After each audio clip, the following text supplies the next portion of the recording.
20th. Tickets start at $25. Visit supercrosslive.com. Portions of the following program were pre-recorded. The Beat of Sports with Mark Daniels. Now, I'm not saying the Dolphins must trade too. I'm just saying that if you could get a second-round pick and some of the team says, hey, I'll take him, and then you drafted somebody, maybe you like Justin Fields, maybe you like Trey Lance, but you thought they were of equal value, and you picked up the second, and then you have whatever age Ryan Fitzpatrick is, he's still out there producing to some degree. The Beat of Sports with Mark Daniels. Mornings at 9:30 on FM 96.9 The Game. Okay, so you're still working from home, and maybe you've gotten into some bad habits, like wearing the same sweats day after day. What? They're comfortable. And eating a family-sized bag of chips for lunch. Oh, so we're judging now. Here's a good habit to start. Listening to our live stream. At home or on the road, if you've got a phone, you've got us. Catch our live stream on the iHeartRadio app. Just search 96.9 The Game. When you head outside, take us along. If you've got your phone, you've got us. Listen on the iHeartRadio app. Just search 96.9 The Game. WYGM Orlando. WJRR HD2 Cocoa Beach, Orlando. The home of the UCF Knights.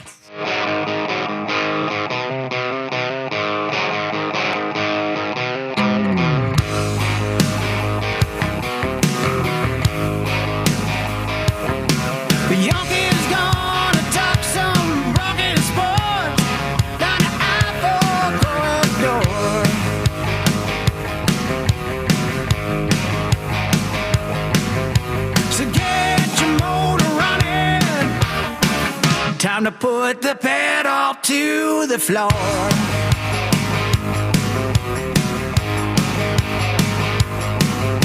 It's loud and live and local. Oh, time for open mic.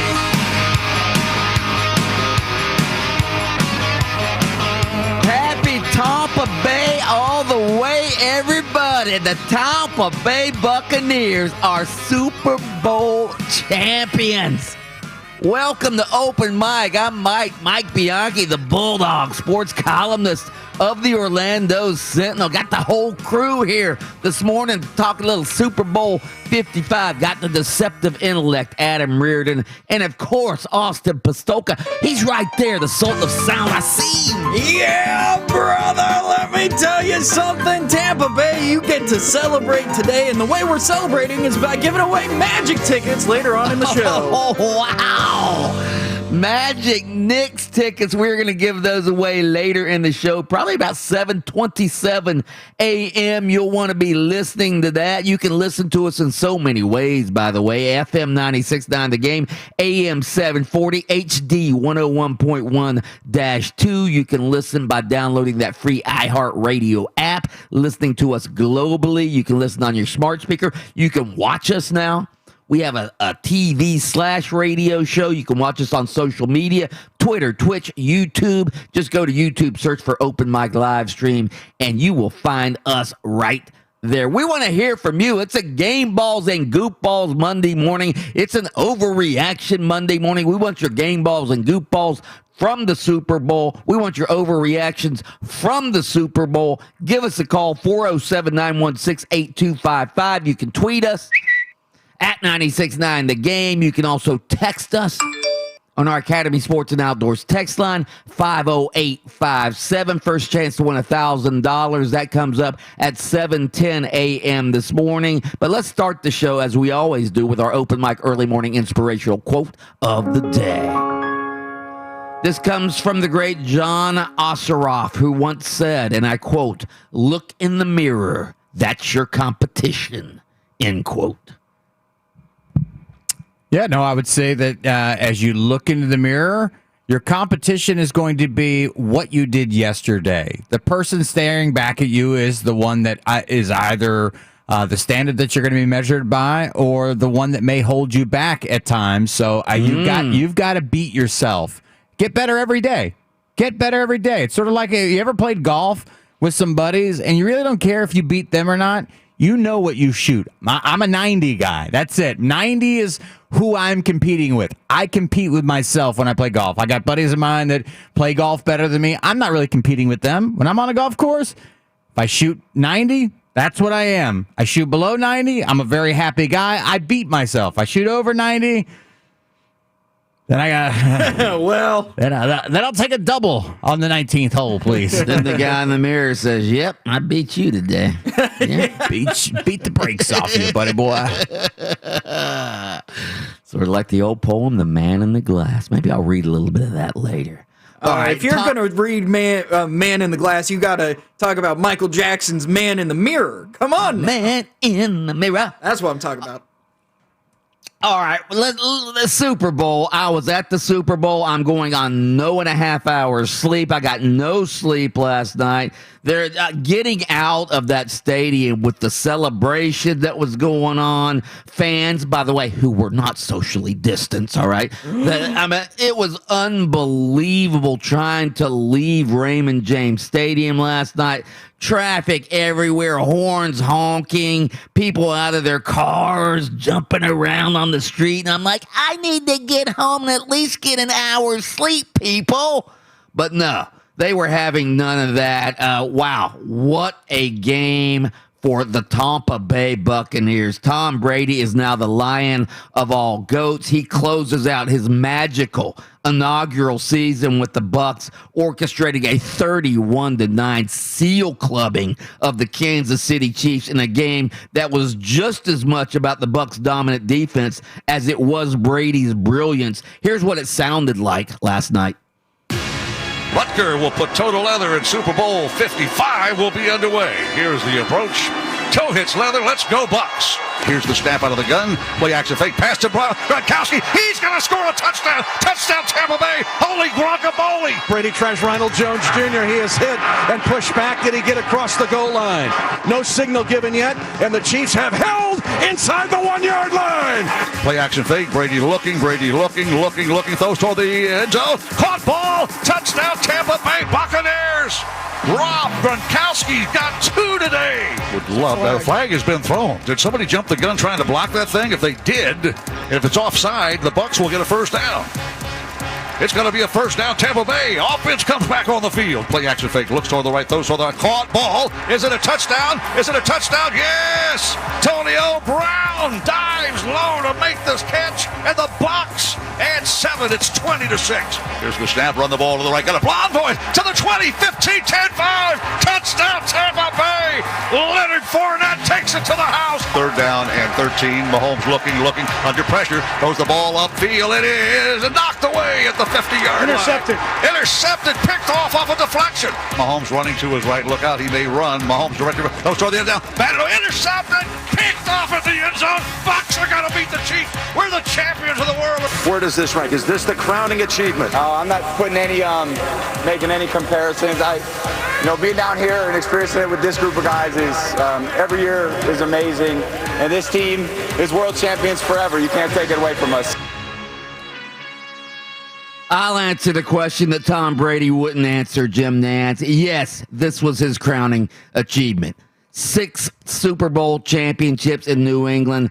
The one he won in Tampa Bay, that equals at least those 6. Again, for him to come to Tampa Bay in one season, one of the most beleaguered the most beleaguered franchise in the NFL, the losingest franchise, winning percentage-wise in NFL history. Brady comes in 1 year and takes a team that was ready to win, I'll give you that, but he showed them how to win. He completes 21 of 29 passes, 3 touchdowns, 2 to Rob Gronkowski. Again, the brilliant defensive game plan by defensive coordinator Todd Bowles was amazing. The Bucs defense, remember when they played the Chiefs earlier in the season and Tyreek Hill torched them for 269 yards and 3 touchdowns?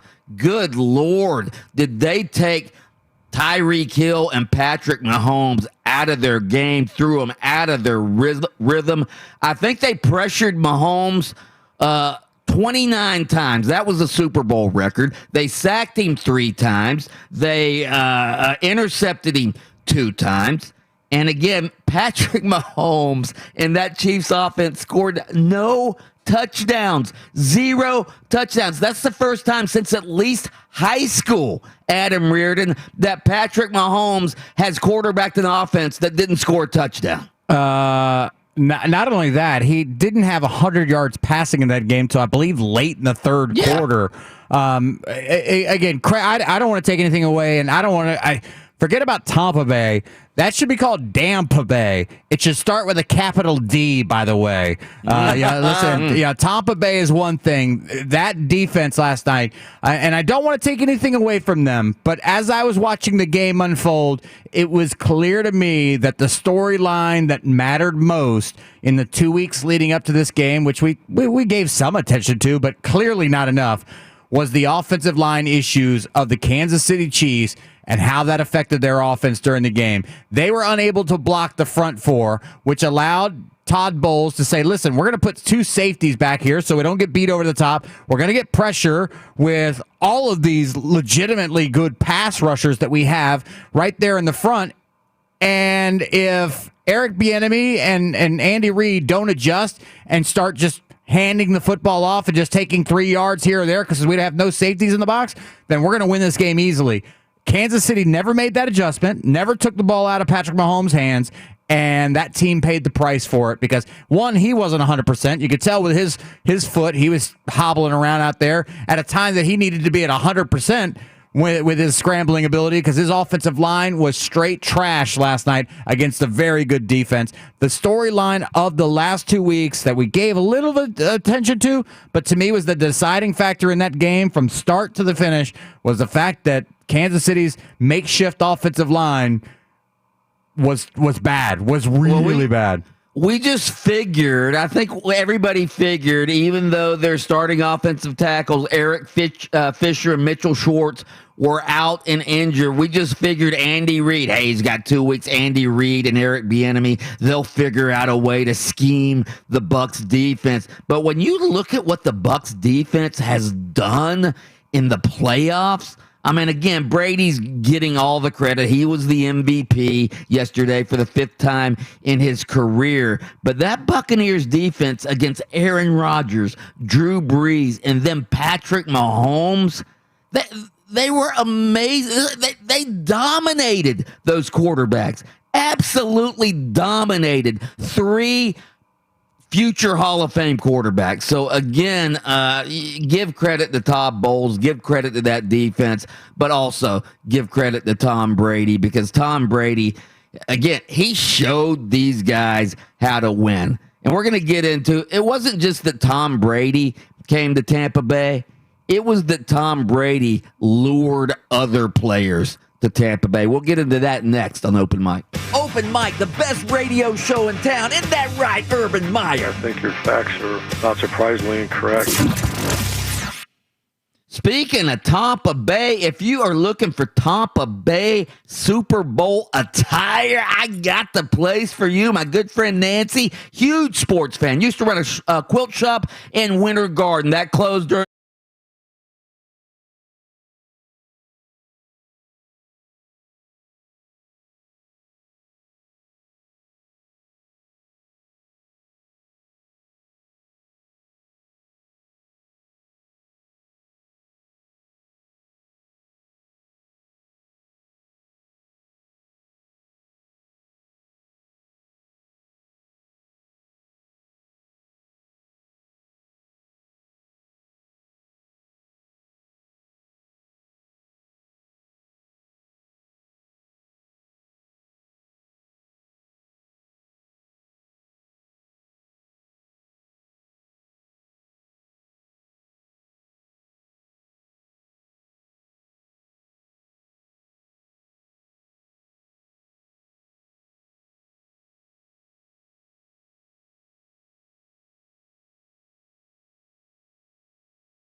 that you might decide to retire after winning a Super Bowl? Will you be back with the Bucs next year? Hell no, I ain't going anywhere. I'm coming back, try to get 2. And then we'll see after that. But no, this football team, I love these guys. And we have a great staff, great team. Hopefully Jason and I can get together and keep most of them and try to repeat.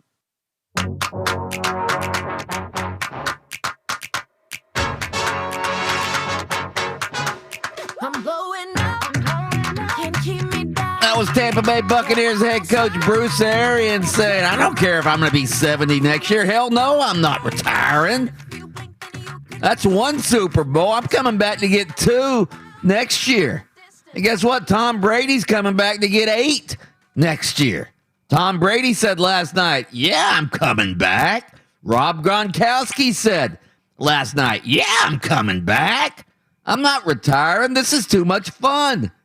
It's going to be interesting. The Tampa Bay Buccaneers, again, Tom Brady wins his 7th Super Bowl. Could he get 8 next year? Or the Bucs? Should the Bucs be favored to win the Super Bowl next year? I know we're just, this Super Bowl is less than 12 hours old, but could the Bucs win it again next year? All right, so there's some early Vegas odds out I'm looking at right now. They still have the Chiefs favored at 5-1. Then they have the Packers at 9-1. Then the Buccaneers at 11-1. And then the Ravens and Bills at 12-1. And then on down the list. Let's see where the Dolphins are. The Dolphins are 28-1. And the Jaguars are 75-1. Oh, wow. That's generous. Jaguars are part of the field. Yes, they're part of the field, although they're not the worst. We got the Texans, the Jets, and the Lions at 100-1, the Bengals at 80-1, and then the Jaguars and the Giants at 75-1. So the Buccaneers are, at least according to these early odds, they are the 3rd most favored team to win the Super Bowl next year. Again, after watching what they did to the Chiefs last night, do people just think Brady's suddenly going to grow old over the offseason? I don't think so. My only question was, defensively, how many guys are they at risk of losing contractually? Because that to me, listen, Tom Brady is a great quarterback, and Shaq Barrett's a free agent. Shaq Barrett's a free agent. Levante David, I believe, is a free agent. So so you're going to have to come off some cash. I mean, one guy led the league in sacks last year and then had a great playoffs this season, and the other guy, I was watching their 2 linebackers last night. And I go, God, if there is a defense in the NFL has 2 better linebackers that play side by side than the Tampa Bay Buccaneers, I'd love to see it. I would love to see it because Levante David and was it Devin White? I mean, those guys are tremendous. And if you can keep those 2 guys on that defense and you can keep everything relatively the same, then why would the Bucs not be favored? Here's the key Buccaneers free agents coming in the free agency. Levante David, the linebacker, Shaquille Barrett, linebacker. Both those guys are free agents. And Ndamukong Suh's a free agent, but again, he was under a 1-year deal anyway. Leonard Fournette, who had a hell of a game last night and a hell of a playoffs, he's a free agent. He was signed on a 1-year deal, but again, Leonard Fournette's expendable. Antonio Brown, 1-year deal. He was a free agent. They'll probably bring him back, although Chris Godwin, I believe, Chris Godwin is also a free agent. So, I mean, they've got some work to do to bring all these guys back, and they're not all going to be back. I mean, Antonio Brown, I'm sure, is going to want to get paid somewhere if somebody's willing to pay him. Leonard Fournette's going to want to get paid if somebody's willing to pay him. But again, I don't know how much. I still don't know how much Leonard Fournette and Antonio Brown are going to get paid. Leonard Fournette's a running back, and you know how I feel about running backs getting big contracts. They usually don't. Antonio Brown still has some baggage, and even and plus Antonio Brown this year, He was a great insurance policy, and he did catch a 1-yard touchdown pass in the Super Bowl. But Antonio Brown, if you've got Chris Godwin and Mike Evans coming back, they'll find another receiver. I mean, when Antonio Brown wasn't playing, Scotty Miller did just fine. So again, I think the Bucs should be favored again next year. I really do. Brady's not. And what was it you said that sometimes you get old overnight, Adam? Yeah, in boxing, the analogy is sometimes you get old in the ring that night. That your last fight you look great and you went through the training, and then you get in the ring and you go, that's not the same guy. Well, again, unless Brady gets old in the ring next year, he looks spectacular this year. He threw for over 40 touchdowns for only the second time in his career. He's the ageless wonder. I don't know how he does it. He doesn't look old out there at all. And if he comes back and he's even close to what he is right now, the Bucs are at least going to, well, they'll probably win their. I think we could all say they're probably going to win their division next year. The Saints are losing Drew Brees. So the Bucs will be at least favored to win their division. The Bucs' schedule isn't going to be that tough because they were a wild card team this year. They're not going to have the tough schedule that division winners sometimes have. And again, Brady's coming back, and probably just about everybody else is coming back. Was Gronkowski on a 1-year contract? He's on a 1-year deal. Yeah. He's another one. I think that guys like Fournette, Gronkowski, and Antonio Brown recognize that, yes, they're making less money. I guess they could probably try to go somewhere else, but why would you leave what you have right now? I mean, all those guys. Gronk's not going anywhere. Right. Gronk said last night, "I'm not going anywhere." Right. No, he's not going anywhere. But I mean, of course, they have other tight ends on the team, but Gronkowski is going to stay, and he's going to take. I don't know if he's making the league minimum or somewhere around that. But the same thing I think can be said for Antonio Brown. Listen, you're Antonio Brown. You found a home. And I was talking to Austin about this today. You know what this team is? It's a team full of guys who didn't want to be there. Gronkowski had retired, and they talked him out of retirement. Guys who other teams didn't want. Leonard Fournette. Have you seen his retweet of the Jacksonville Jaguars? We've waived Leonard Fournette, and he's like, I remember. And then guys that, some people would make the argument don't deserve to be there. And Antonio Brown, who got maybe a second, third, or fourth chance, depending on how you look at it.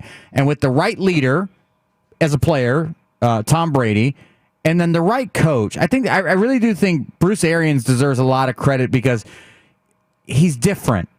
He's different than, a Tom Coughlin type leader. I think he's a more flexible guy. Obviously, with his hires, I mean, he's a guy who's a little bit more diverse, or maybe a lot more diverse. A lot more diverse than the other coaches. Even though he's an old guy, he's an old white guy, he doesn't behave like one. And I think that these guys, Gronkowski's allowed to be Gronk. Antonio Brown has been given another opportunity to be an NFL football player. Leonard Fournette was given a home when the other team in the state said, you're not good enough. We're going to go ahead and cut you. And they found a place with Bruce Arians, his staff, with Tom Brady. Why would you leave that? And for the chance to come back and do it again, seems like a fun ride. And if I were any of those guys, I might take less money. But catching balls from Tom Brady sounds for price X sounds better than trying to catch balls from some rookie quarterback for price Y next season if I'm one of these guys. All right, straight ahead again, the allure of Tom Brady, and for all the credit he deserves, was the Buccaneers defense the real MVP last night? We'll get into that story next on Open Mic.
were. I thought he came up with a fantastic plan just to keep them in front of us and tackle real well. Patrick wasn't going to beat us running. We let him run all day and just keep chasing him around and see if we can make some plays.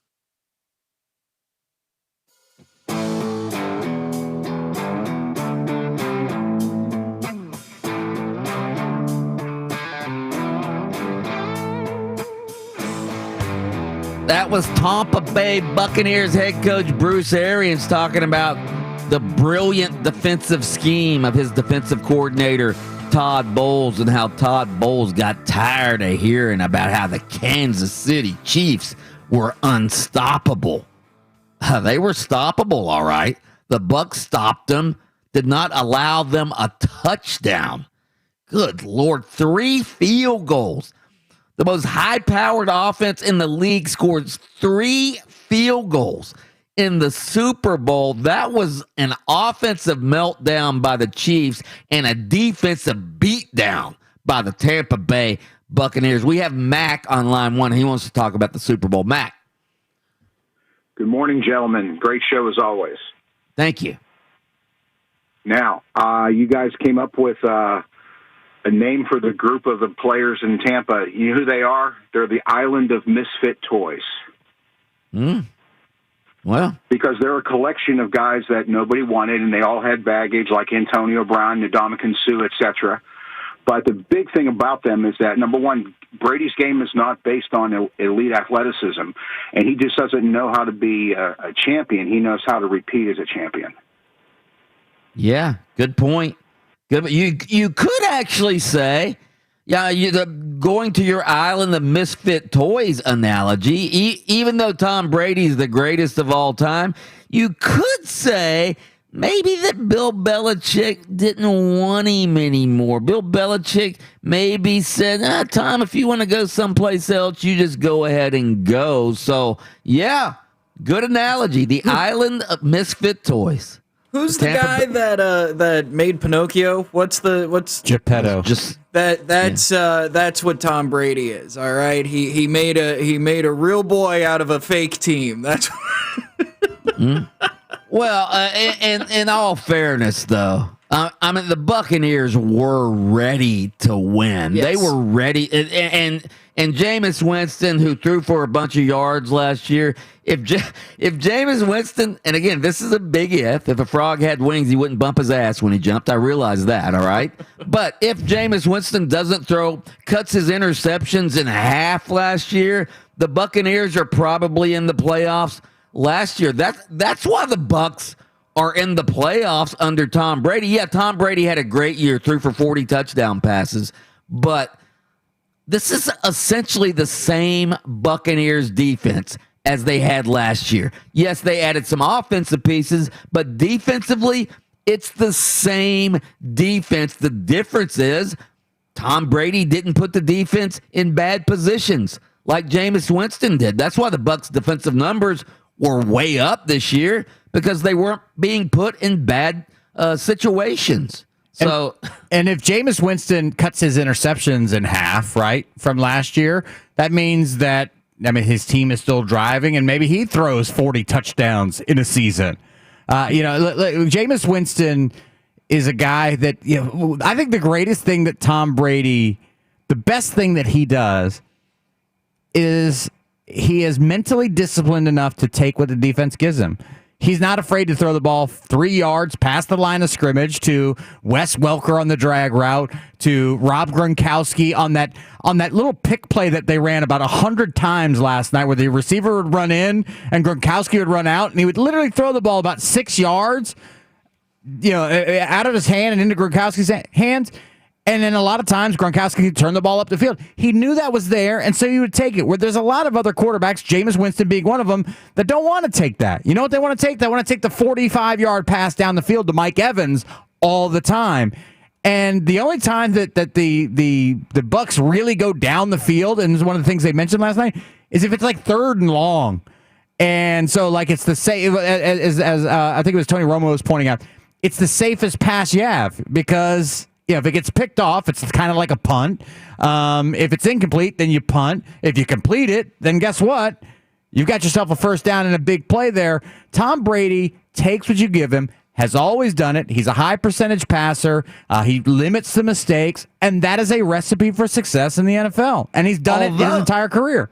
Although this year, I mean, again, he completed more passes of 20 yards or more than any quarterback in the league this year. So it wasn't your typical, hey, dink and dunk Jimmy Durante offense for Tom Brady. He did air it out this year more than he ever has. Again, 40 touchdown passes, only the second time in his career. And here's the other thing people don't realize. Okay, so they blew him out 31-9, all right, yesterday. They blew out the Chiefs 31-9. They almost scored another touchdown. They were down 4th and 1 at the goal line in the first quarter. Hell, if they'd have scored that one, it would have probably been in the 40s. So, again, unbelievable performance offensively and defensively by the Buccaneers. What's our thought-provoking daily poll question, Austin? The thought-provoking daily poll question is, who is most responsible for the Tampa Bay Bucs beating the Kansas City Chiefs in the Super Bowl? Was it Tom Brady or the Bucs defense? Well, come on now. Come on. As well as the Bucs defense play. I mean, we just talked about it. The reason the Bucs defense is so much better this year is because Brady puts them in good situations, unlike their quarterback last year. So not only does Brady move the offense, he also puts the defense in good situations, doesn't put them in bad situations. Tom Brady is most responsible for the Buccaneers winning the Super Bowl. That's why he was the Super Bowl MVP. Mike, you mentioned it earlier in the program. There hasn't been a defense since probably like South Lake Carroll High School that's held a Patrick Mahomes football team without a touchdown. Nah. The Buccaneers did that. Pros. Not happened in the NFL. 9 points, 3 field goals with what we've talked about as the greatest of these times quarterback. Tyreek Hill, a guy who scorched them for almost 300 yards receiving and 3 touchdowns the last time. No touchdowns. That defense is why they won the football game. And Tom Brady had a great game, and obviously the quarterback is always going to get most of the credit, most of the blame in these situations. But make no mistake about it. When you hold the Kansas City Chiefs to 9 points, hard not to win that game. Okay, but let's not forget, all right? Let's not forget that offense early in the game, they came out and essentially mowed the Kansas City Chiefs defense down, blitzkrieged them for crying out loud. They got way ahead, and what happens when you get way ahead? What's the old cliche? The defense can pin their ears back. Well, Brady and the offense got the team way ahead, and that allowed the defense to tee off on the Kansas City Chiefs. But anyway, you can go vote at 96.9 The Game or at The Game Jacks. Who is most responsible for the Bucs winning the Super Bowl last night? Was it the GOAT, Tom Brady, or was it that Tampa Bay Buccaneers dominant defense? Go vote. We want to know what you think. Also, you can give us a call right now, 407-916-8255. We have game balls and goof balls coming up. We want your game balls and goof balls from the sports weekend, especially from the Super Bowl. I have a game ball. Who do I want to give a game ball to coming up? I'm going to give a game ball. Actually, I want to give a goof ball to the halftime show last night, and I'll explain why next on Open Mic. 96.9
We want your game balls and goop balls from the Super Bowl or from the sports weekend, for that matter. If you want to give a game ball to somebody else over the sports weekend or a goof ball, text those in to 50857 or give us a call, 407-916-8255, or you can text us, 50857. Did I already say that? Yeah, I think I did. Anyway, I'm going on no hour sleep, so excuse me. You guys probably got all your nice little sleep last night. You watched the game. I'm going to give a game ball to me, by the way. I'm going to give a game ball.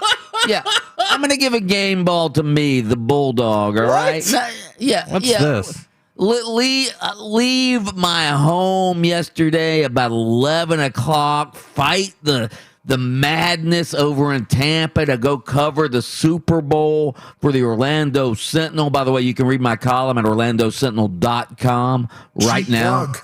Yeah. Headline is Step Aside, Michael Jordan, and Make Room for the greatest GOAT of all time. That's Tom Brady. All right.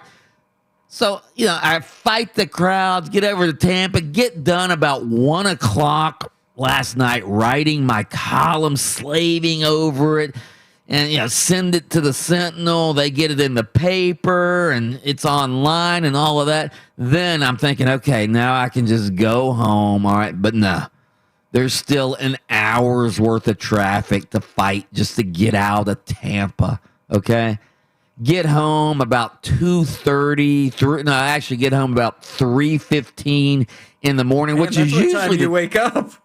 That's usually the time I wake up. Actually, I usually wake up a little bit earlier than that. So, again, I just put the coffee on and boom, did not get any sleep. And now I'm doing a radio show, the highest rated radio show in all of Central Florida, mind you, doing this show without any sleep, doing a hell of a job, if I do say so myself. So I'm giving myself a game ball for that. Man, you stole my thunder. I was going to give myself a game ball, actually, but for a totally different reason. Okay.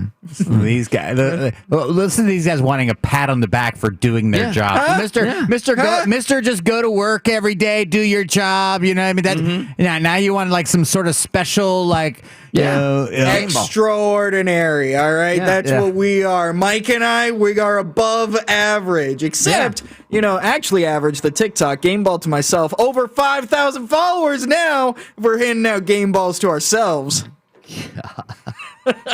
It sounds weird when you give a game ball to yourself, doesn't it, Mike? Interesting. Of course, Austin would be giving a game ball to himself for something he had nothing to do. Well, actually, you did have something to do with. I put work, but a lot of effort, sweat, tears, probably. I'll give you that. You put game a lot ball to more myself. I showed up to work today. I was up late last night. That's just for the stream. Nice. By the way, one last thing. Again, we've been giving game balls to Tom Brady all season, all right? But I just want to give him a game ball for, again, we talked about Antonio Brown earlier. We talked about Leonard Fournette. We talked about Rob Gronkowski. All three of those guys essentially signed with the Tampa Bay Buccaneers under one-year contracts, making, still making a lot of money for us, but by NFL standards, not making a huge amount of money. Why did they do it? So they could resurrect their careers. This doesn't happen in the NFL. This is the sort of thing that happens in the NBA when LeBron goes and plays for a team and some aging veterans want to go play with LeBron to try to get a ring. That happens in the NBA. You never see that happen in the NFL. But it happened with the Buccaneers. Hell, maybe LeBron will come play with the Bucs next year to play with Brady. Who knows? Good grief. I mean, this just doesn't happen in the NFL that these stars want to come play. I mean, can you think of that happening in the NFL before? It happens in the NBA a lot. I can't think of it happening in the NFL. Yeah, but there's kind of a difference. When these guys, these stars are joining up, everybody wants those stars in the NBA. Well, in the NFL, again, this was a guy who's retired, in Gronkowski. Clearly not a whole lot of offers for him, or at least none that he was entertaining. Antonio Brown had baggage, and so he had sort of burned his bridge throughout the NFL, with the exception of one guy in Tom Brady. And then you have Leonard Fournette, who found a new home, inside the state after the Jacksonville Jaguars said, we're waiving this guy. He doesn't have enough, not enough there for us to want to keep him around here in Jacksonville. And I'm sure there's Ndamukong Suh's another example of a guy that sort of, maybe didn't live up to the hype and expectation of where he was drafted, and has had a couple of different homes in the NFL and always been on the sort of the wrong side of media clippings, if you will. He found a home in Tampa Bay. It really is. I mean, a great example. And I was asking Austin this, and Mike, I'll ask you. Maybe it's sort of like somebody who battles alcoholism or drug addiction. A guy like Antonio Brown, who caught a touchdown pass last night, who went through this season, with the Tampa Bay Bucs with no issues. We haven't heard of any issues that transpired during his time. Lockdown in Tom Brady's house. Maybe that's it. And sadly, maybe there will never be a day we can celebrate Antonio Brown as sort of reformed, or like an alcoholic, a former alcoholic, or I guess as an alcoholic, you're always an alcoholic. We can never celebrate, hey, you've beaten this. Congratulations, you're no longer an alcoholic. Antonio Brown is a guy that probably wasn't going to get another chance had it not been for Tom Brady. And last night he caught a touchdown in the Super Bowl, and in a year in which we haven't heard his name in the negative context that we're so used to. Unfortunately, what did you say? What did you say? Antonio Brown will probably never be celebrated. Like he'll never have that moment. Well, we just got a text. Text. Congrats to the Bucs, but Brady is still a real tool, and Antonio Brown is just a worthless human being that never should have been on the field. Obviously, Brady and the Bucs management cares more about winning than they do about integrity. So, yeah, you're right. Yeah, Antonio Brown is not going to be celebrated. He won't be, but for the most part, I mean, some people. Celebrate the accomplishment of saying, "Hey, listen, this guy turned his life around." This guy, and again, I don't know if it's 1 year, 2 years, 5 years. How long does Antonio Brown have to be a productive member of society before we go, hey, that guy hit rock bottom and he battled back? And you always fight that, I guess. And nobody wants to take the risk of going, hey, he's cured. He's much better now, because you never know. Right around the corner could be a blow up with the security guard. Exactly. Somebody texting game ball to the defense of the Buccaneers. They destroyed the Kansas City Chiefs, obviously. Definite game ball to Bianchi. Not all heroes wear capes. Thank you. I appreciate that. Yep. Did you text that in yourself? No, I did not. I did not text that in. Goofball to the Chiefs stone-handed receivers. I want to give a game ball to Jameis Winston, who last night officially completed an entire season without throwing a single interception. That's good. That's really good. All right, so I'm going to defer to you guys. Again, I was at the game, covering the game, and when you're at the game and in the press box, all right, the press box is glassed in. You can't really hear. And when the light shows come on, it reflects off the glass. So I really didn't get a chance to hear or see much of the Super Bowl halftime show with The Weeknd. You guys give it a game ball, goofball, what? It was pretty good, except I'm giving a goofball to it because the audio was weird on TV. Like he's a singer, and they didn't really boost him up as a singer, so it was weird. And then there were guys wearing jock straps on their face. That was kind of weird. Do you have a clip from it? Sure. Here you go. See, it's real quiet.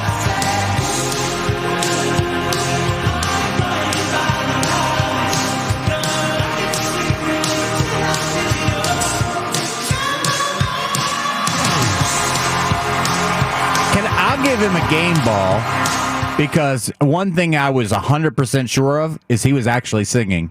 Yeah. He was really performing, whereas anybody who gets that spot, and by the way, I think he put like $5 million of his own dollars into the performance, because you don't get paid. $7 million. I mean, because you don't get paid to do that, by the way. I mean, the payment is the acclaim and the attention you get. So he put $7 million of his own, and he performed. He was actually singing. Whereas sometimes you see these people perform and they're lip syncing, and I go, That's worse than Tom Brady deflating footballs to me. Is getting the halftime show and lip syncing because you can't lip sync and dance, or you can't sing and dance at the same time because you'll be winded. So at least he performed live. That I will give great credit to. I will also say there was a really cool moment where he goes into like a room of mirrors, okay? And they did a very cool camera trick with this where they put the cameraman in effectively the same outfit as him. So that way, as you're moving and spinning, you never really see the cameraman because when you look in the mirror, you just see a guy in a red suit. So they hid the cameraman by dressing him up as the guy from The Weeknd. It's a cool moment, all right? Okay, I'm giving him a goofball because he doesn't spell his name right. The Weeknd, he leaves out the final E in the name The Weeknd. And again, why do you have to make your name a typo? You know who the last guy to play the Super Bowl halftime when the Super Bowl was in Tampa last? You know who played the halftime show? Florida A&M. No. It was Bruce Springsteen. He didn't spell his name Bruce Springsteen, okay? He put the final E in his name. And The Weeknd should have put the final E in his name. So it's not a typo. Or did he do that for some reason that I don't know about? I bet he did. He probably did it so when people Googled his name, Googled The Weeknd or something, that you know what I'm saying? Maybe his name comes up first in the yellow pages. This is why like people used to do like, hey, we're AAA key replacement. Oh yeah, well we're quadruple A key replacement. We get a better spot inside the. Why everybody listed themselves as a attorney as opposed to an attorney. Because you get better placement in the yellow page. Maybe The Weeknd was concerned, like, people are going to be booking birthday parties and stuff. I need to spell my name differently so I can get better placement in the yellow pages. Actually, I'm taking that goofball back. I just Googled this. I thought you guys being the music, modern music aficionados, you should know that The Weeknd's name is spelled without the extra E, like The Weeknd, due to copyright reasons. So he just dropped that final E, and I guess that solved the copyright. Somebody's copywritten the word weekend? Wow. I guess so. I don't know. Let's pause for station identification. WYGM Orlando, WJRR HD2 Cocoa Beach, Orlando. Facebook.com/969 The Game. Okay, and speaking of music, all right, again, I didn't really get to hear the national anthem. In fact, I'd never even heard of the people who sang the national anthem. Have you guys heard of them? And did that get a game ball or goofball? I've heard of Eric Church. He's a great country singer. Okay, I've read. I didn't see the national anthem. I was taking a shower before the game. I want to be game ready. That's right. So I didn't see the national anthem, but I've read some things. But these are like boomer takes to me that I've read. Like, can't we just sing the national anthem the way it was supposed to be sung? That take is like, no. Listen, hey. What did they not? What did they sing it some other way? Again, I didn't hear it, but I'm assuming that unless you sing it, with like little drummer boy in the background. Austin, I've got the end of it. Here you go. All right, let's see it.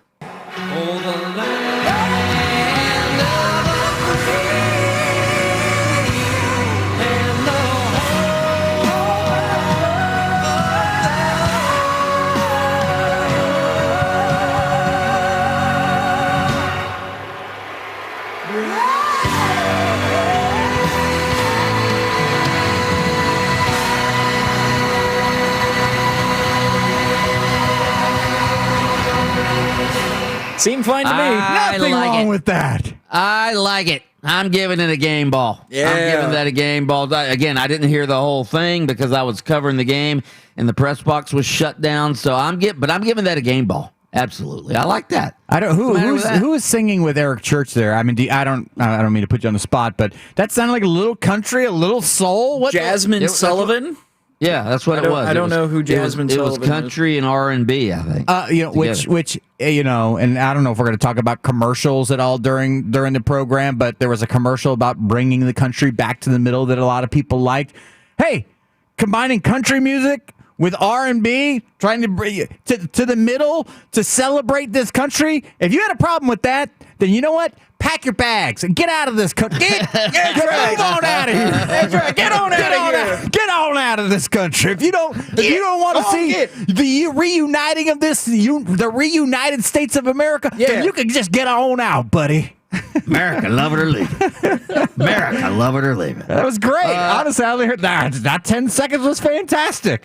I thought it sounded good, too.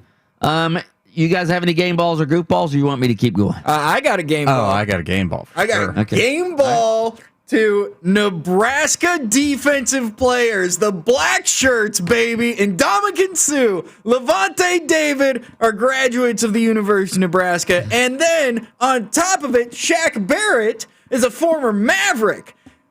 University of Nebraska at Omaha, baby. Nebraska is showing up and showing out at the Super Bowl.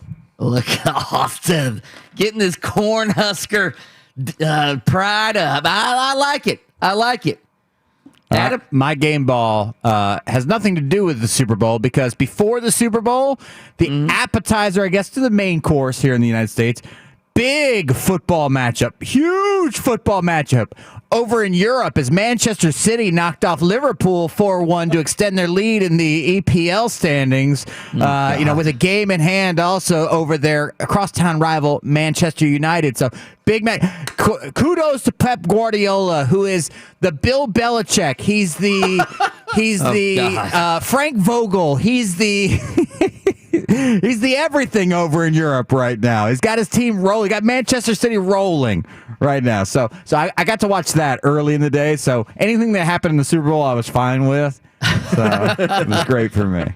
Goofball to the Orlando Magic, who got absolutely pummeled by the Chicago Bulls on Saturday night. That game was unwatchable from a Magic perspective. 119-92.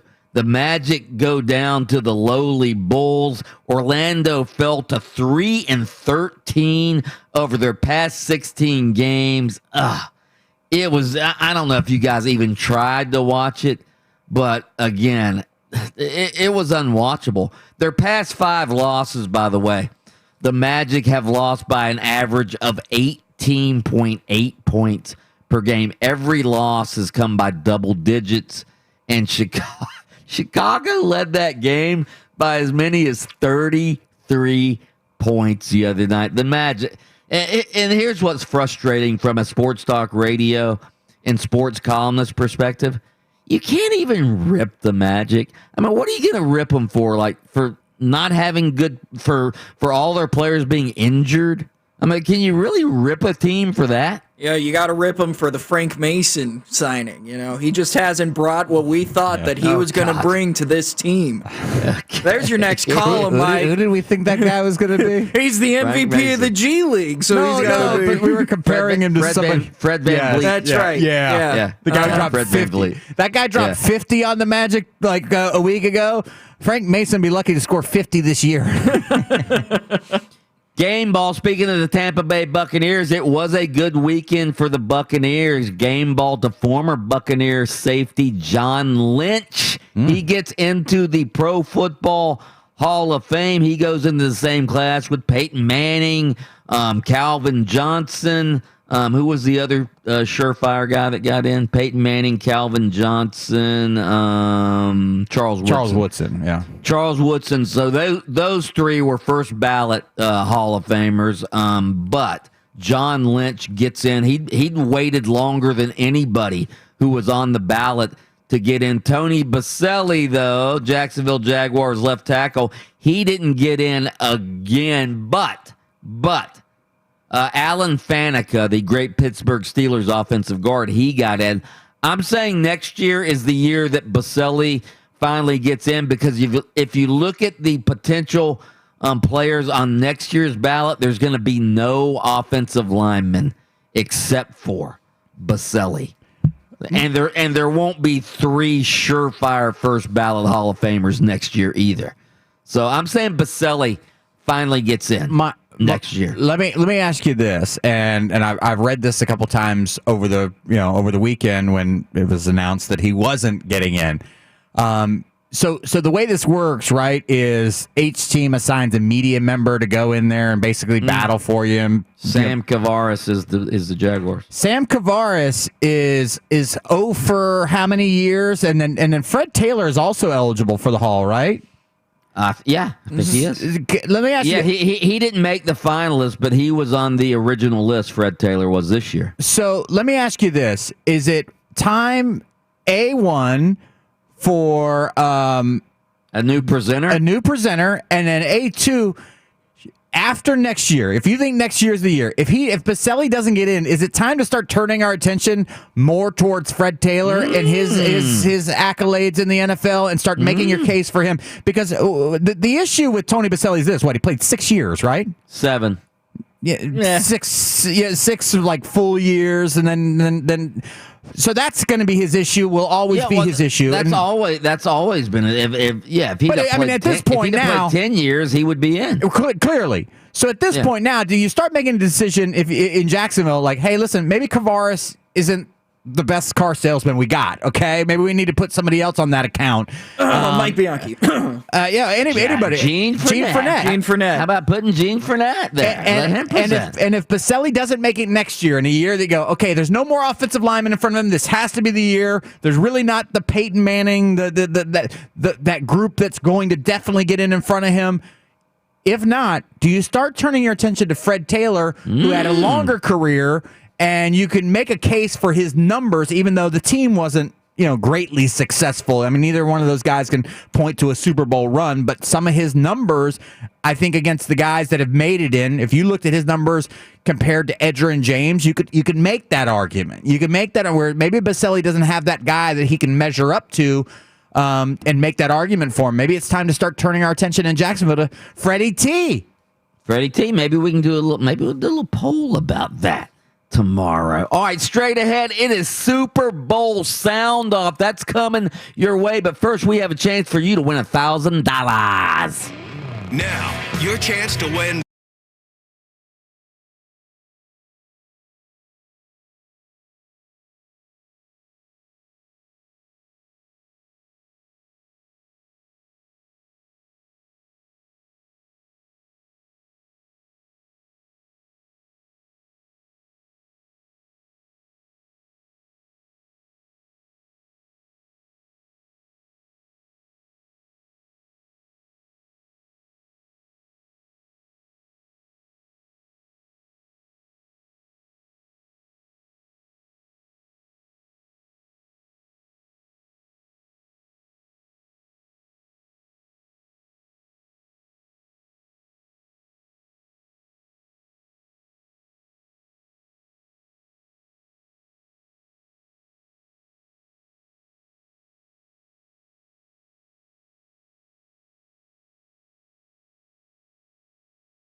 It is time for a little Super Bowl sound off. Our Super Bowl recap today on 96.9. The game is presented locally by Twin Peaks Eats, Drinks, Scenic Views. What do we have, Austin? Sound off. Tom preached all week. They're 31st in the league. Yards after carries, yards after catch too. Their run defense wasn't that good, so I take pride in that. Knowing those guys don't want to tackle, and sometimes you make a guy miss, but at the same time, punch him in the mouth at the end of the game, they're not going to want to tackle him. That's exactly what happened. We start off with Leonard Fournette, running back of the Tampa Bay Buccaneers, who scored a touchdown in the Super Bowl last night, talking about how the Chiefs' defense was not that good. My question for you, Mike, is, was that the Achilles heel for the Kansas City Chiefs, the defense, or was it something else? No, I think their Achilles heel was they couldn't protect Patrick Mahomes. I mean, Brady shredded Brady and the offense shredded the Chiefs' defense, but man, you expected the Bucs to be able to score some points, but you also expected the Chiefs to be able to match the Bucs and outscore the Bucs, and they didn't even score a touchdown. Why? Because Patrick Mahomes was running around all night long. He got sacked 3 times. He got pressured 29 times. First time since at least high school that Patrick Mahomes has quarterbacked the team that did not score a touchdown. Unbelievable performance by the Buccaneers defense. And as Adam said earlier, the fact that the Chiefs' 2 starting offensive tackles were out, we didn't pay nearly enough attention to that coming into the game. Sound off. What is your future here? Is there any chance that you might decide to retire after winning a Super Bowl? Will you be back with the Bucs next year? Hell no, I ain't going anywhere. I'm coming back, try to get 2. And then we'll see after that. But no, this football team, I love these guys. And we have a great staff, great team. Hopefully Jason and I can get together and keep most of them and try to repeat. Bruce Arians, head coach of the Tampa Bay Buccaneers, trying to repeat. Listen, we all thought the Kansas City Chiefs were a good shot at repeating last year, but where does this Tampa Bay Bucs team compare, Adam Reardon, when it comes to repeating in the Super Bowl? Their chances to repeat for next year are quite strong. I mean, listen, this was year 1 with Tom Brady, and we saw that mid-year during that run in November, and he even referenced that when accepting the trophy and the MVP award. I mean, they were out of gas. I think next year they're going to be better because, one, you're going to be more familiar with each other. They're really not going to lose a whole bunch. They'll be able to keep at least one of those 2 guys on defense. And then offensively, I mean, the team's put together, quite nicely. And I think the guys that are question marks will stay cheap. So I think they're going to be better than they were last year. They're going to know how to manage the season. They were the last team in the NFL, by the way, with a bye. So it makes sense that with some of the age that they have on their team, that they sort of needed the break and they fell apart a little bit during November. I like them to repeat. I like it to be a much more exciting game if Kansas City can go into that game, healthier, especially across the offensive line. But as of what we saw last night, knowing what they can bring back, then yeah, why not love Tampa Bay with the opportunity to repeat? Sound off. Down 20, 5:03 to go. Someone has run on the field. Some guy with a bra. And now he's not being chased. He's running down the middle of the 40. Arms in the air in a victory salute. He's pulling down his pants. Put up your pants, my man. Pull up those pants. He's being chased to the 30. He breaks a tackle from a security guard. The 20, down the middle, the 10, the 5. He slides at the 1, and they converge on him at the goal line.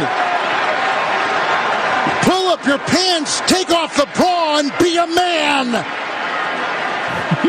And the players with hands on hips at the other end of the field are looking at him and shaking their head and saying, why, oh why, is this taking place in a Super Bowl? Kevin Harlan with the call of the game when it came to the streaker on the field. Question for both of you guys. I mean, when it comes to massive sporting events, this is the most expensive one to get into. And then this guy must be rich beyond compare considering he paid at least $10K for the tickets and then got kicked out of that game. What is going on here? Doesn't this guy do this at a lot of events, supposedly? Oh, this is the same guy? I don't know if it's the same guy. I think it might be the same guy. And he, first of all, he wasn't a streaker. Come on. He kept it classy. Yeah, I was around when streaking was a fad back in the day, all right? And yeah, you would just run through town or run through somewhere buck naked, all right? Not with a bra on and underwear. So the guy wasn't streaking. What got me, I was watching this from the press box. Why did it take him so long to get the guy? And these security guards, those guys need to be in better shape. I mean, you had these little couple of fat security guards trying to run this guy down. Well, only what? 10% capacity or whatever. What capacity was it for the Super Bowl? 20%. So they didn't need as many security guards. Looked like Pastolka trying to run him down. Oh man, it's a bad call. He put a hit on him though at the goal line. I'll say this: that credit to Harlan there, who does a better job on radio than they ever do on TV. Like, they cut away from the guy. They're told, like, don't show it. Don't talk about it. Give the guy attention. Don't give him attention. Are you kidding me? Are you kidding me? In a game that was frankly kind of boring because it was out of hand basically by halftime or right after the start of the third quarter. That would have been the most exciting part of the second half there, was this guy running around. Kevin Harlan needs to do it for TV. It was entertaining in the stadium, I will say that. Yeah. Again, obviously with what's going on in the world, with all the terrorism and stuff, you don't want people out on the field. But just watching that guy was funny, I thought. Sound off. Obviously, I didn't play the way I wanted to play. I mean, what else can you say? All you can do is leave everything you have on the field, and I feel like the guys did that. They were the better team today. They beat us pretty good. The worst I think I've been beaten in a long time. But I'm proud of the guys now. They fought till the very end of the game. Patrick Mahomes, quarterback of the Kansas City Chiefs. Last one, Mike, real quick. Talking about this is the worst he's been beaten in a long time. Is this the end of Patrick Mahomes being the best quarterback in the league, or what? What's going on here, man? It's going to be interesting. First of all, he's only 25 years old, so it's not the end of Patrick Mahomes, but it's going to be interesting to see how he comes back from this. Yeah, he won the Super Bowl last year, but let's remember who they were playing last year. They were playing the 49ers with Jimmy Garoppolo at quarterback. Welcome to the big time, Patrick Mahomes. You see what happens when you're facing a real team with a real quarterback. So, yeah, it's going to be interesting to see how he rebounds, but he's just so talented. And as we've mentioned ad nauseum this morning, he had his 2 starting offensive tackles not in the game. So, no, Patrick Mahomes isn't going anywhere. Sound off. That's the sound off for today, which means... Oh, hell yeah! You want to see the Orlando Magic take on the New York Knicks coming up on February 17th. Give us a call right now, 407-916-8255. That's 407-916-8255. Give us a call and a pair of tickets could be yours. Remember, you can catch the game on 96.9 The Game or on 104.5 The Beat. Mike, tell the people what's coming up on the show. Well, right around the corner, how much of a distraction was Andy Reid's son being involved in an accident that critically injured a 5-year-old child? How much of a distraction was that for the Kansas City Chiefs last night? That's next on Open Mic. More Open Mic up next. Coward. Wrong. So much is happening, but who can you trust? You need to check out Newsmax TV, the fastest growing news channel in America. Watch it on all major cable systems and see shows with Sean Spicer, Greg Kelly, Lindsey Keith, Stinchfield, and Rob Schmidt. They're giving you the real story on Biden and Pelosi. So download the free Newsmax app on your smartphone now or watch Newsmax on Roku, YouTube, Pluto, Zumo, and more. 30 million Americans watch Newsmax TV. So should you. Heard the good news about COVID-19 vaccines? They're here, but you can do more than wait for your turn. Here's how. Stay at least 6 feet away from folks you don't live with, and it's risky to be indoors with them too. And masks? Well, they protect both the person wearing them and the folks around them. Wear a mask, watch your distance, and make a big difference now. Learn more about vaccines at cdc.gov/coronavirus. Brought to you by the U.S. Department of Health and Human Services.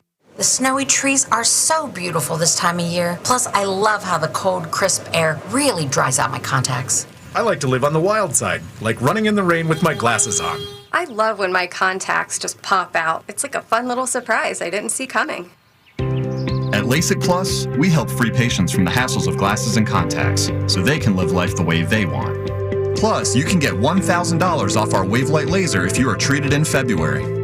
Our team has performed over 2 million procedures and treat every patient with the individualized care they deserve. And remember our $1,000 off special. Call 844-211-2020 or visit LASIK1000.com today. Don't you want to be done with your hassles? Call LASIK Plus today at 844-211-2020. Individual results may vary. Must mention this $1,000 off promotion and be treated in February of 2021 to qualify. $1,000 off for both eyes, $500 for one eye. See details at LASIK1000.com. With homeschooling and working from home, my energy use has been on the rise. So when my power bill was higher than ever before, I turned to Solar Source, the oldest and most experienced solar provider in the state, and I'm so glad I did. Tax credits have been extended, and Solar Source is celebrating by extending 2020 prices while supplies last, plus 50% off installation. Why wait? See how much you could save. Beat the rush. Start saving today. Get your free quote at SolarSource.com. That's SolarSource.com. Solar Source.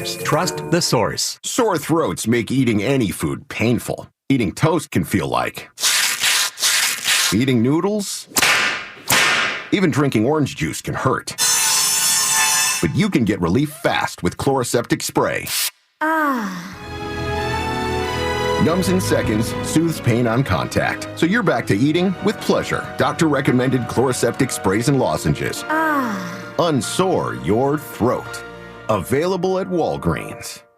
It's happening now. International Diamond Center's most spectacular Valentine's offer ever. Now through the 14th, when you buy any jewelry at IDC for $99 or more, we'll give you some gorgeous long stem roses, a box of chocolates from Maitland Chocolate Factory, and a gift card for dinner at one of the fabulous Talk of the Town restaurants. Think about it. Chocolates, dinner, and roses. All free when you spend just $99 or more. Guys, you can't miss out on this no-brainer of a deal. Plus, IDC has put together a remarkable collection of affordable Valentine's jewelry. Rings, bands, earrings, bracelets, so much to choose from, including all the popular new diamond pendants like you've seen on TV, with better quality diamonds for less than the national chain store prices. And if you're getting engaged, you can get 36 months zero-interest financing on all loose diamonds, engagement rings, and wedding bands. 3 years, zero interest. She deserves the best, and the best is at IDC with the most romantic gifts. Plus a dozen roses, candy from Maitland Chocolate Factory, and dinner at a Talk of the Town restaurant at no charge. And international...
really don't see any reason why I won't be back.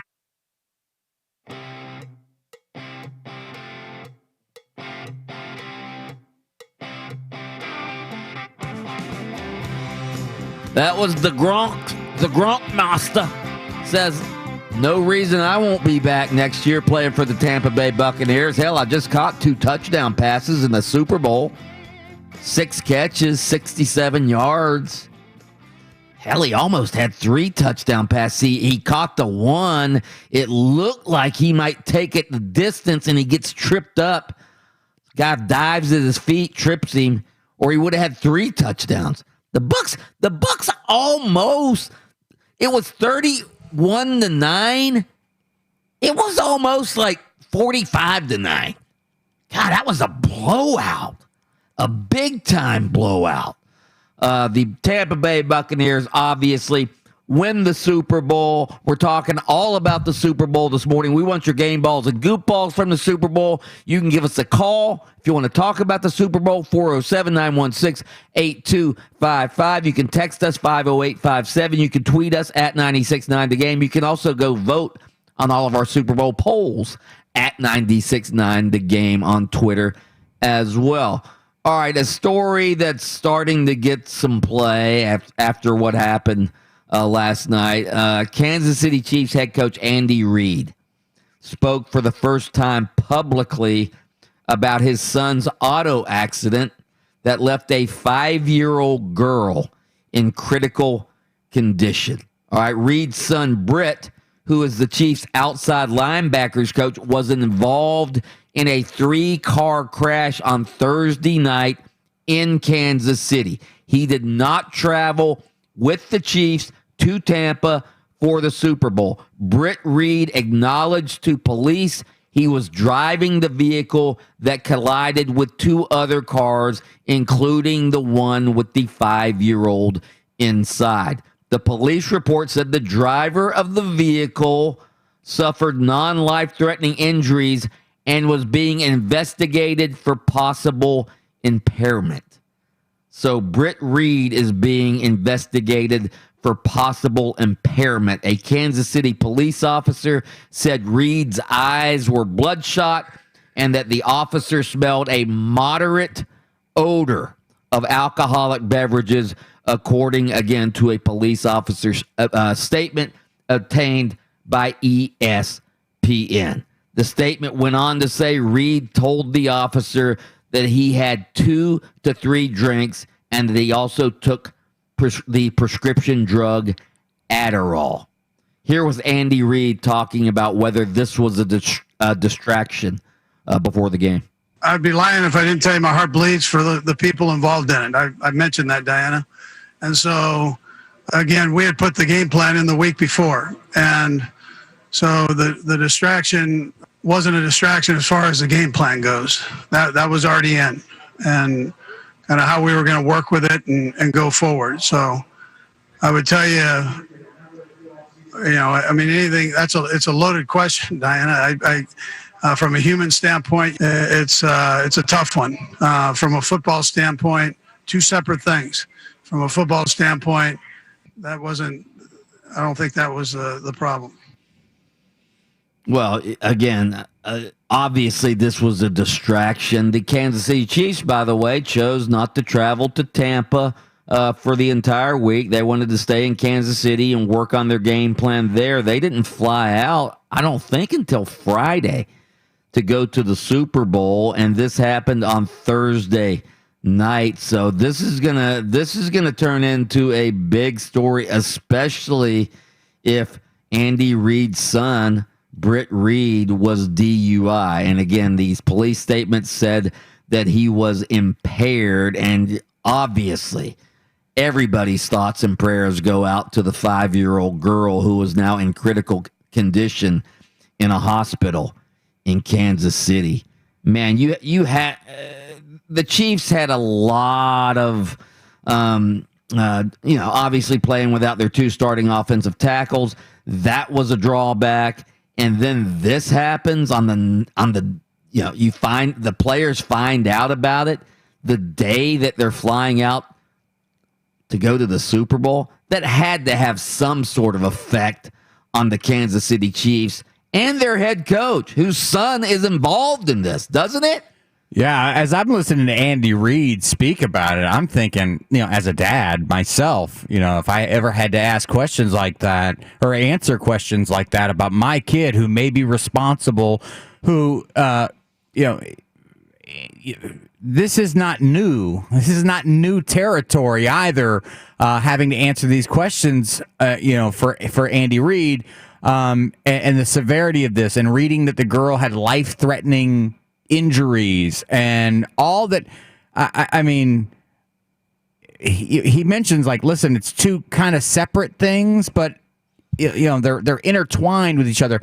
The father, Andy Reid, is trying to answer that question that was asked of football coach Andy Reid, and it was so weird to listen to him, try to answer. I give him great credit though for standing there and talking about it as much as he could, and recognizing that, first and foremost, all of our thoughts go to those young children that are affected there, and I hope the best for them.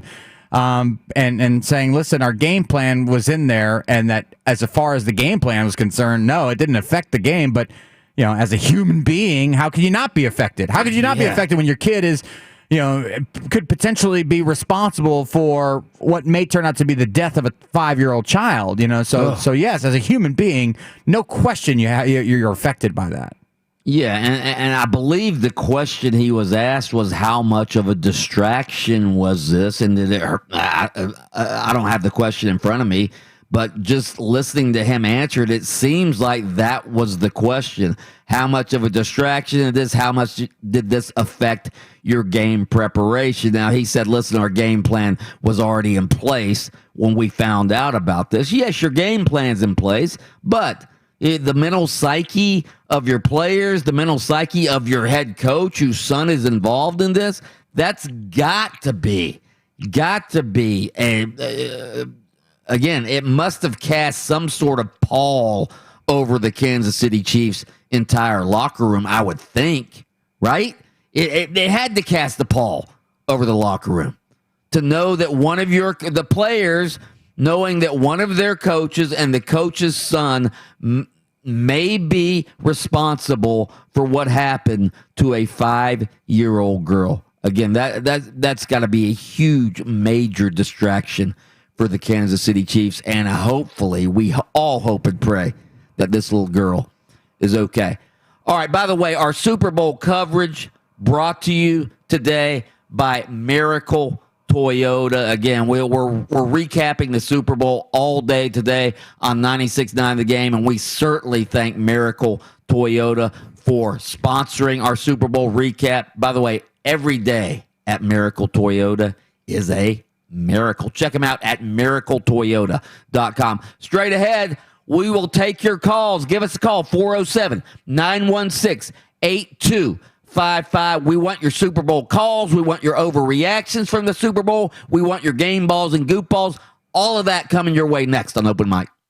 96.9.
Time to put the pedal to the floor.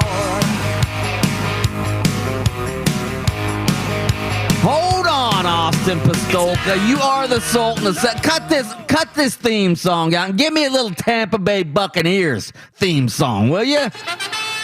Yeah. Turn it up. B-U-C-C-A-N-E-E-R-S.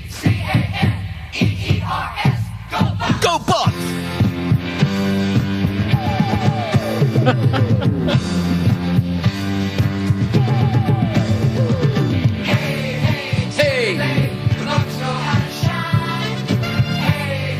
Hey, Tampa Bay.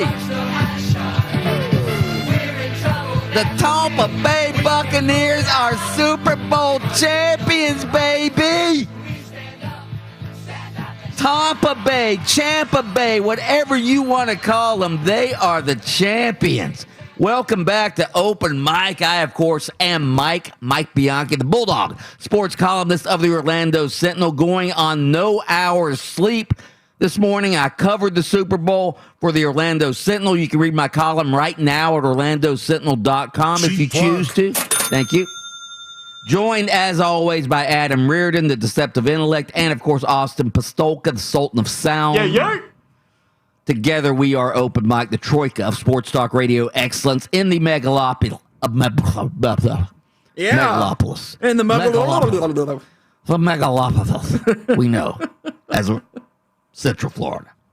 Give us a call, 407-916-8255. Shoot us a tweet at 96.9 The Game, or you can text us on our Academy Sports and Outdoors text line. That's 50857. Our Super Bowl recap coverage today brought to you by Twin Peaks Eats, Drinks, and Scenic Views. We appreciate them sponsoring our Super Bowl coverage this morning. Again, we're talking all about Super Bowl, nothing else. We mentioned the Magic earlier today, losing again, but this is all about the Super Bowl. Tampa Bay all the way. Tom Brady, now the lion of all goats. Step aside, Michael Jordan. You only have 6 championships. Brady now has 7. All right, again, a magical inaugural season with the Tampa Bay Buccaneers comes to an end last night as Brady orchestrates a 31-9 clubbing, a seal clubbing of the Kansas City Chiefs in a game that was just as much about the Bucs' dominant defense as it was Brady's brilliance. Here's what it sounded like. Rutger will put total leather, and Super Bowl 55 will be underway. Here's the approach. Toe hits leather. Let's go Bucs. Here's the snap out of the gun. Play action fake. Pass to Gronkowski. He's going to score a touchdown. Touchdown Tampa Bay. Holy guacamole. Brady tries Ronald Jones Jr. He is hit and pushed back. Did he get across the goal line? No signal given yet. And the Chiefs have held inside the 1-yard line. Play action fake. Brady looking. Throws toward the end zone. Caught ball. Touchdown Tampa Bay Buccaneers. Rob Gronkowski's got 2 today. Would love that. A flag has been thrown. Did somebody jump the gun trying to block that thing? If they did, and if it's offside, the Bucs will get a first down. It's going to be a first down, Tampa Bay. Offense comes back on the field. Play action fake. Looks toward the right, throws toward the right. Caught ball. Is it a touchdown? Yes! Antonio Brown dives low to make this catch, and the Bucs add 7. It's 20-6. Here's the snap. Run the ball to the right. Got a blonde boy to the 20, 15, 10, 5. Touchdown, Tampa Bay.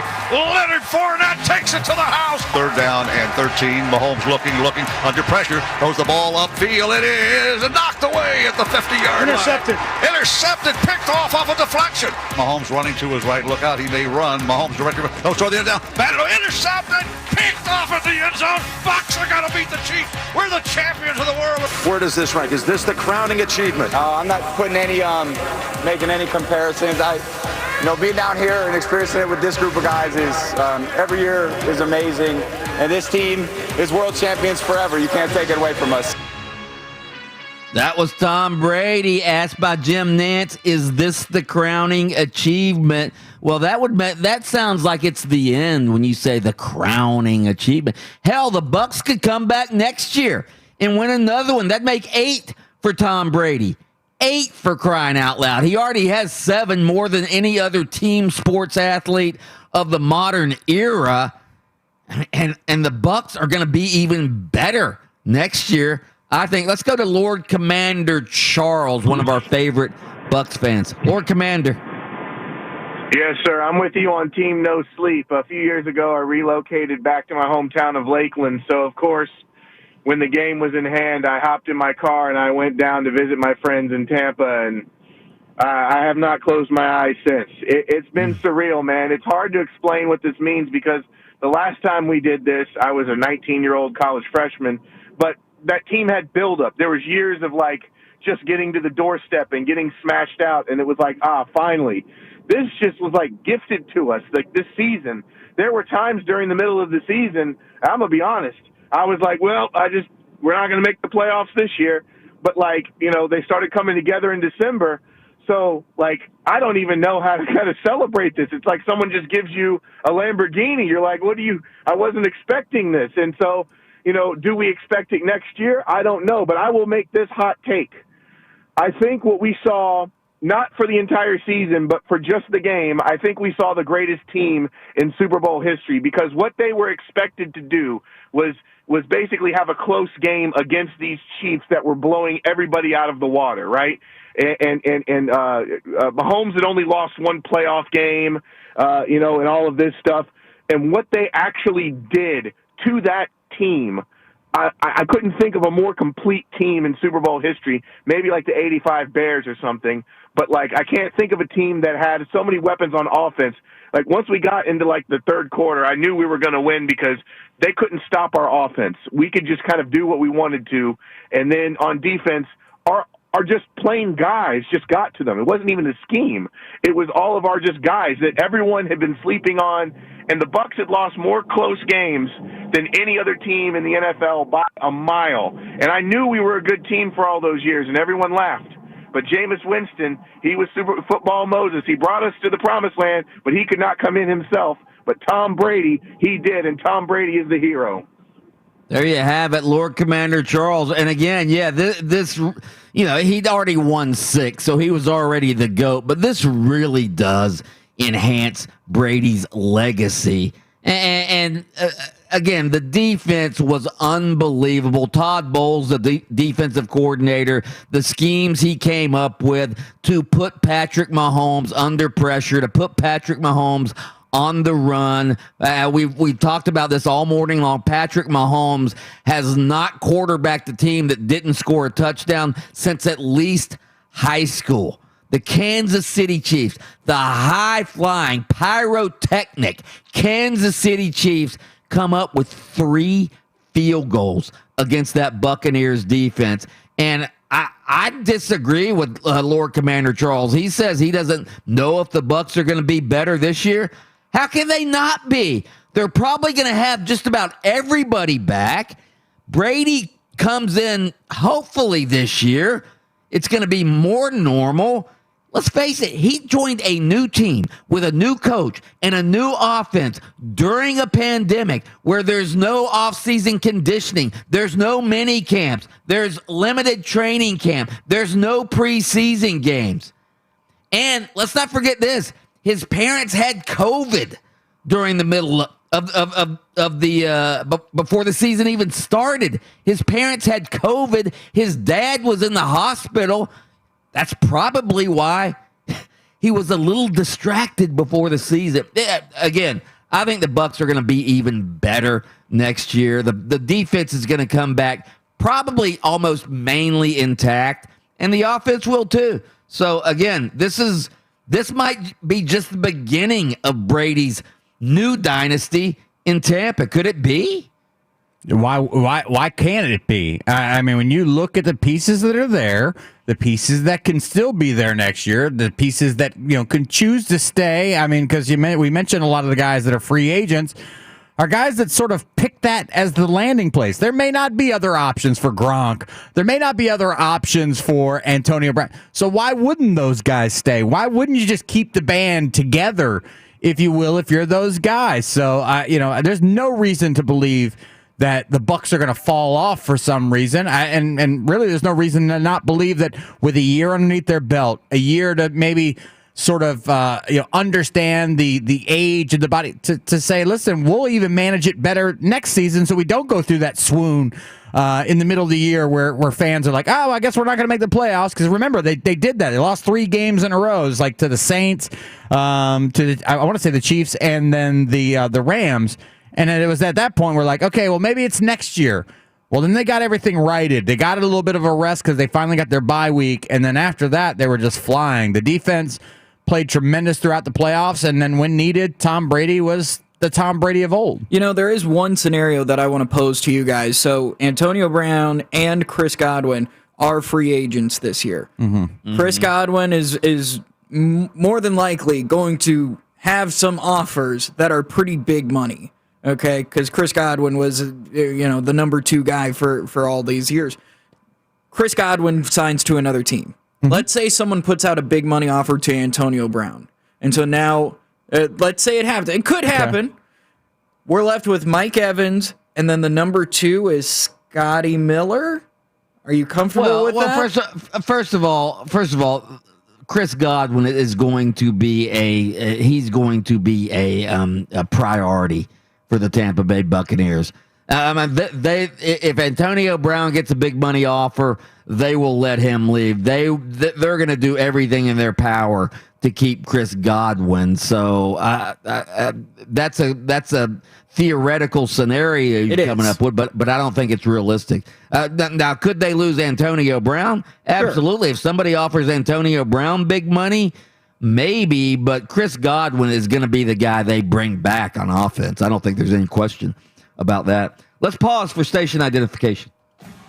WYGM Orlando, WJRR HD2 Cocoa Beach. Listen live on iHeartRadio. Now. No, seriously, do it now. You feel that? I can feel it. We're about to blast off. Just took it to my veins! It's time for the blast. That's right. It is time for the blast here on Open Mic. Remember, the blast is brought to you by Frank Gay Services. Do you need an electrician or a plumber and you need them now? Well, guess what? Go to frankgayservices.com. They've got all the electricians, the plumbers, whatever you need, frankgayservices.com. We start off with the Open Mic thought-provoking daily poll. Who is most responsible for the Tampa Bay Bucs beating the Kansas City Chiefs in the Super Bowl? Tom Brady or the Bucs defense? Tom Brady's responsible for everything, all right? Now, and again, it was a great performance by the defense, but don't get me wrong.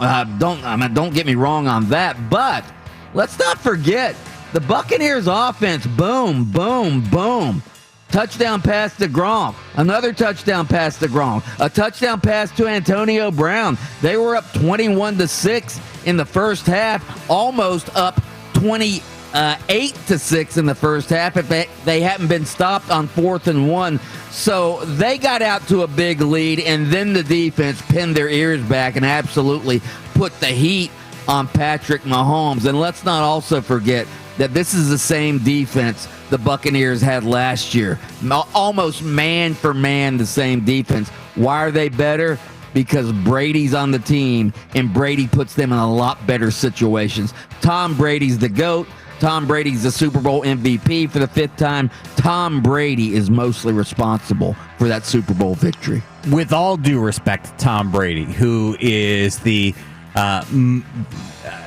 most accomplished athlete we've ever seen in team sports, last night was about the Buccaneers' defense and holding one of the great young quarterbacks whose offensive numbers we've not seen at this age to 9 points, to 3 field goals. They were helped out by the fact that the Kansas City had offensive line issues, so it allowed them to play 2 safeties back to take away the deep threat of Tyreek Hill and still get pressure with their front 4 guys. The game plan was great for the Bucs. They executed it, and really never once in that game did you feel like Kansas City's offense was going to go up and down the field on Tampa Bay's defense. Credit to the defense. obviously all due respect to Tom Brady, but this defense has stepped up in the playoffs when needed to against some great quarterbacks. Man, why aren't the referees on this? I'm just kidding. Yeah, I mean, there were some there were some calls that I didn't like, but yeah, there were some ticky-tack calls against the Chiefs. A couple of those pass interference calls I didn't think should have been called. Yeah. 82% of the vote for this one says the Bucs defense. Landslide victory for the Bucs defense. Supplemental poll number 1, do you agree with Bianchi's column in the Orlando Sentinel, which you can read right now at orlandosentinel.com. Cheap plug. Don't worry, Mike, I got you. Tom Brady has now officially surpassed Michael Jordan as the Lion of all GOATs. Yes or no? Mike, explain yourself. Well, again, everybody always makes a big deal, and this is of the modern era, all right? We're not counting Babe Ruth or Mickey Mantle or Bill Russell. We're talking about in our lifetime, all right? And Michael Jordan had 6 titles. He was considered the GOAT of all GOATs. Well, that's not the case anymore. Tom Brady has 7 championships. One of them with one of the most beleaguered teams, actually the losingest team in NFL history. Michael Jordan never went to another team. He didn't go to the Washington Wizards and win championships. No, he didn't. In fact, he went to the Washington Wizards and didn't even make the playoffs. So, yeah, there's no question that Tom Brady is the goatiest of all GOATs. How was it worded again? It was... has Tom Brady now officially surpassed Michael Jordan as the Lion of all GOATs? Do you agree with Mike Bianchi's column? In American sports, he is the most accomplished team sport athlete because of championships. So if that's the measuring stick, has been Michael Jordan here in this more recent time, the colored television times, if you will, then yes. And doing it with a new team. I think it's what Jim Nance, was asking. Is this the crowning achievement for you? Not was this the last Super Bowl. Is this a crowning achievement to you to do it without Bill Belichick is what he was saying. That's exactly what he was saying. Yeah. You know what Brady is? He's the baddest GOAT of all time. He's the goat farmer. You know, he's the goat rancher. He's the leader of the goats. He's the farmer. 67% of the vote says yes, he has officially passed Michael Jordan. Supplemental poll number 2, should the Tampa Bay Bucs be favored to win the Super Bowl again next year? Yes or no? Yes. I think it's a joke that the Chiefs are 5-1 favorites to win the Super Bowl next year. After that, it's the Packers at 9-1 and then the Buccaneers at 11-1. Why? Unless, as Adam Reardon pointed out, like boxers often do, they just get old overnight or they get old in the ring. If Brady somehow comes back next year and looks like an old 44-year-old quarterback, maybe, but there is no indication that Brady's skills are deteriorating. He threw for 40 touchdown passes this year. That's the second most in his career. And again, he's throwing the ball down the field. He's throwing the ball long. His supporting cast should be back almost intact next year. The Saints are losing Drew Brees, so it means the Bucs will probably win their division and won't have to go on the road like they did this year and win 3 straight playoff games on the road. No, the Bucs should be favored to win the Super Bowl next year. By the way, the old adage from boxing, you can get it old in the ring overnight, that was probably coined back in the day before there was so much attention paid to nutrition, health, all the different things that you can do to keep it. Tom Brady... Performance-enhancing drugs. Well, I mean, maybe some of those too. Tom Brady looks younger today than he did when he won a Super Bowl like 7 years ago. I look at him and go, wait, this guy's the Benjamin Button of NFL quarterback. I don't think he's getting older. I think he's getting younger.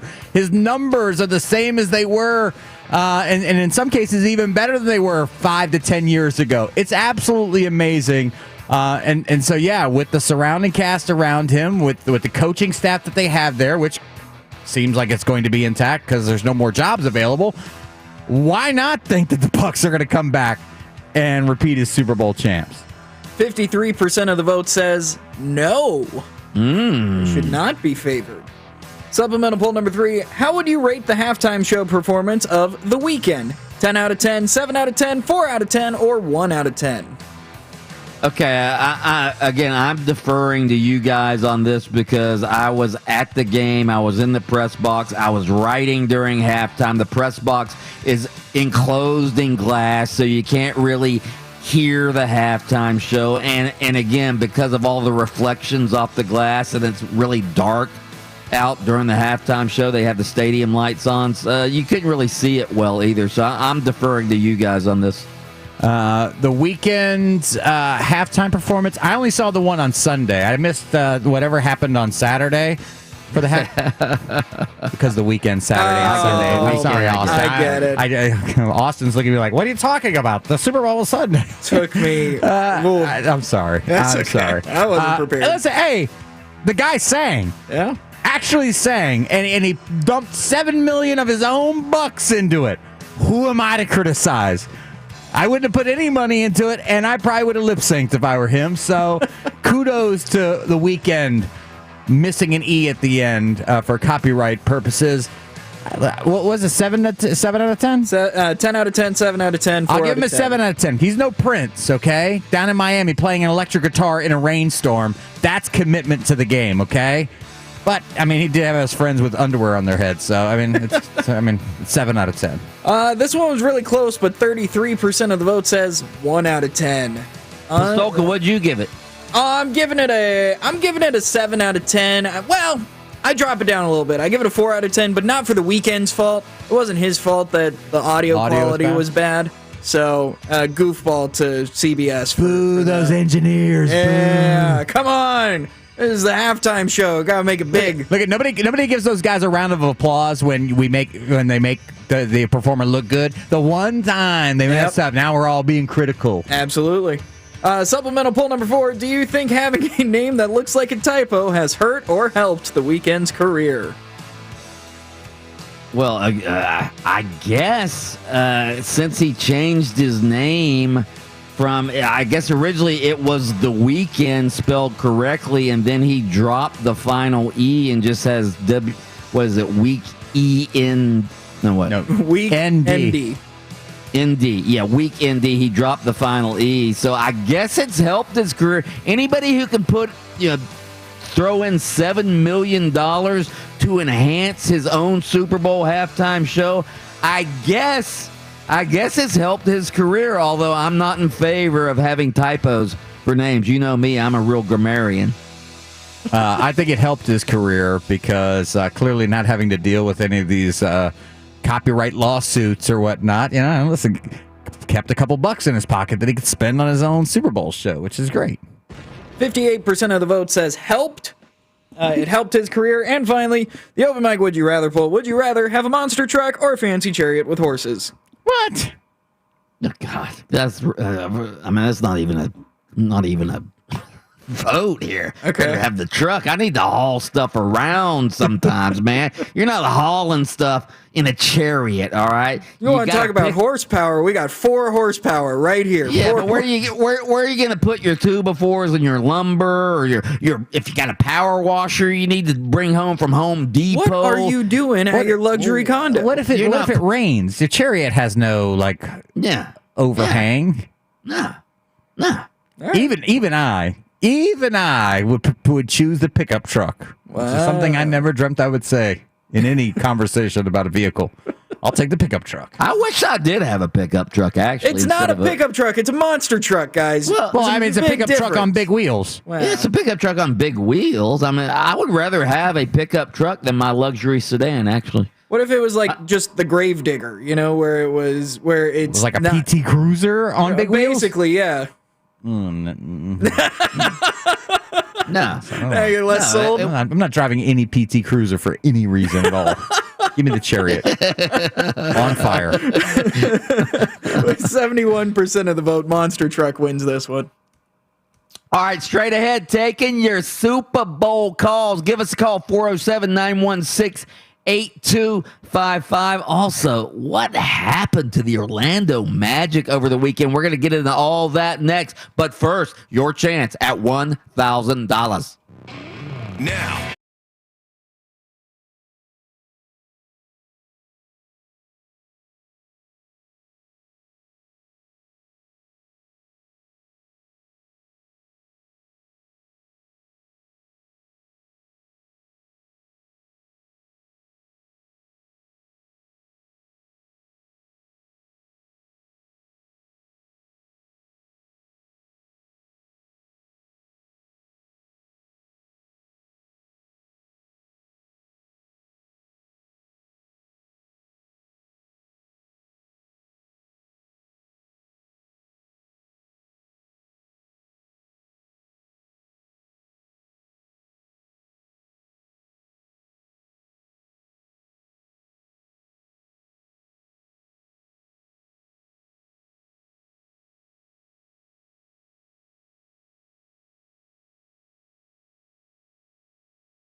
Our Super Bowl coverage here at 96.9 The Game is brought to you by Miracle Toyota.